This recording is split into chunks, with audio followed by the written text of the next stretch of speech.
Welcome back, and this will be part 2 of my PlayStation 2 video game collection. Going on to the next one. NBA Street Volume 3. Decent game. I think this one was decent. This one was pretty cool, but I think my favorite still is going to be Volume 2. I think the second one still was pretty good. First one was okay. The second one was pretty good. This one was about the same as number 2, but a little bit less. It was pretty good, though. And just to finish, this is a demo I got in the PlayStation magazine. I don't know how long ago. It has like demos of Sly 3 and Jack X Combat Racing, Ratchet Deadlocked, Shadow of the Colossus, Soul Calibur 3, Leela Katamari, the Peter Jackson King Kong, Incredibles, Rise of the Underminer, Star Wars Battlefront 2. Basically, just a demo.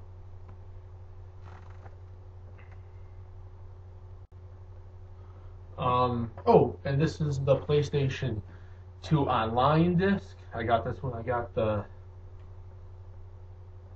I got the online thing, I don't know.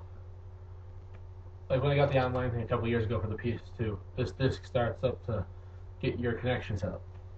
It's not a game, but I have to show you my PS2 collection, and that's basically part of it.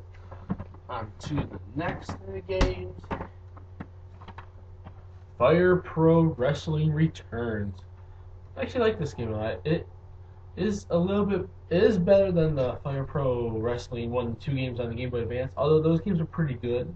But this game is way better, and there are a lot more customizable options like rings and referees and all that stuff. You can customize pretty much everything. If you're a wrestling fan, buy this game now. The Devil May Cry right here. There's 1, 2, which I have yet to open, and 3.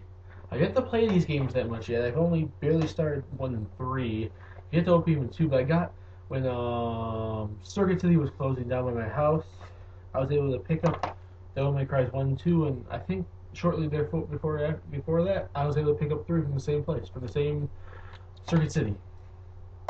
Decent series. I just haven't gotten into much of it yet. I plan on doing it one day. The Da Vinci Code. Decent game. It was pretty good. I haven't played much of it lately. I've only barely got into it, but it was a pretty good game. Gretzky NHL 2005. You know, it's a pretty fun hockey game. Uses iToy. Decent.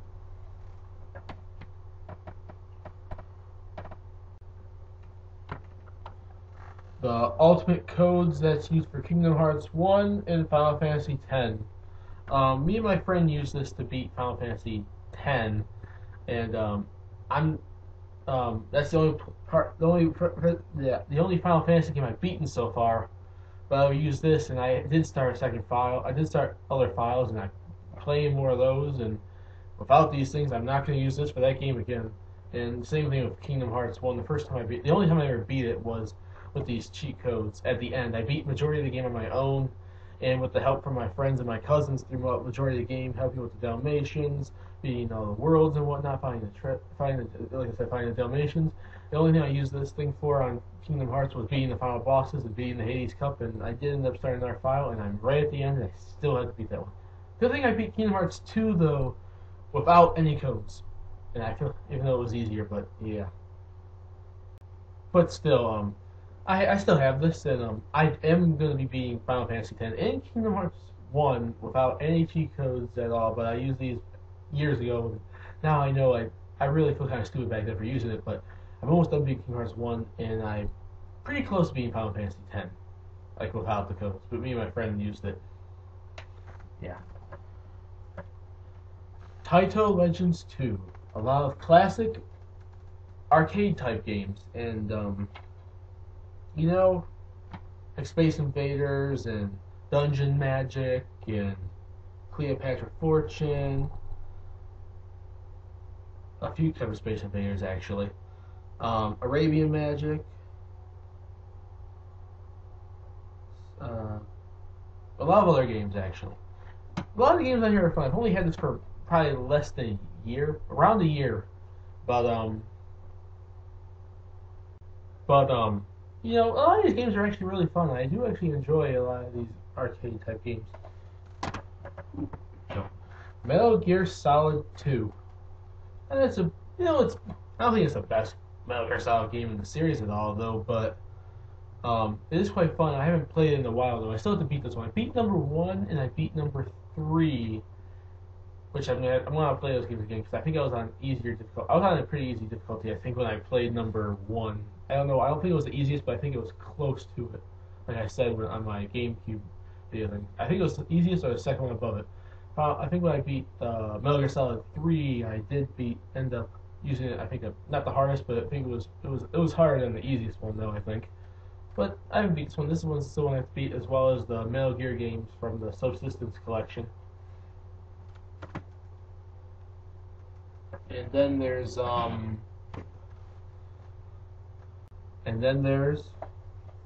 the Kingdom Hearts 1 and 2. Kingdom Hearts 1, I think Kingdom Hearts 1 was a whole lot harder, and I did enjoy Kingdom Hearts 1 a whole lot more, and I do feel kind of stupid for using the cheat codes on it, but at least I can say that it wasn't majority of the game. It was only for the Hades Cup and the final boss battle, and maybe no, it was just final battle and Hades Cup. Kingdom Hearts 2, beat it up. Besides a little bit for my friends and my family, beat the rest of it on my own. My friends more. But these games are really good. These two games are. I like the Kingdom Hearts series a lot. I really do. Looking forward to Kingdom Hearts 3 whenever that comes out. There we go. Tony Hawk Pro Skater 4, pretty good game. Not as good as 2 and 3. Tony Hawk American Wasteland, pretty decent game. This is decent.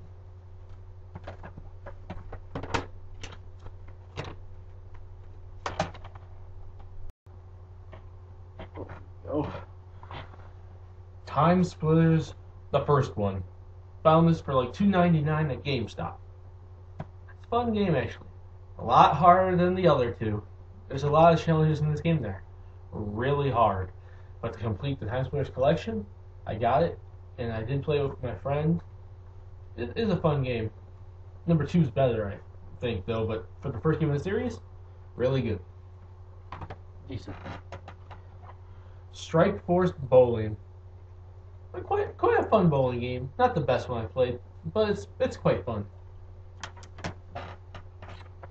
The First Thrillville. You know, I actually like this game. I think this one still is a little bit better than the second one, although the second one was pretty good, actually. The second one was pretty good.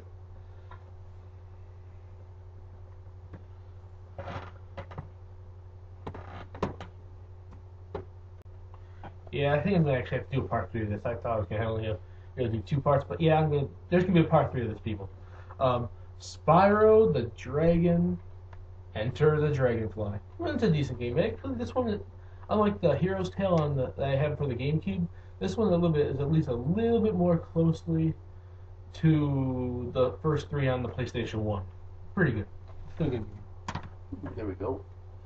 Tony Hawk Underground 2. I think this is when the Tony Hawk series started going a little bit downhill. The last great game in the series was the first Underground. Underground 2 and American Wasteland were pretty good.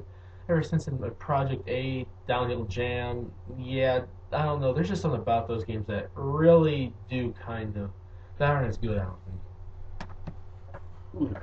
Star Wars Episode 3 Revenge of the Sith. Pretty good game. Pretty good game for a movie game. And that's it for part 2. Part 3 is going to come up, and I'm going to finish off the rest of my games and talk about games that I either rented or used to own and sold. See you guys in part 3.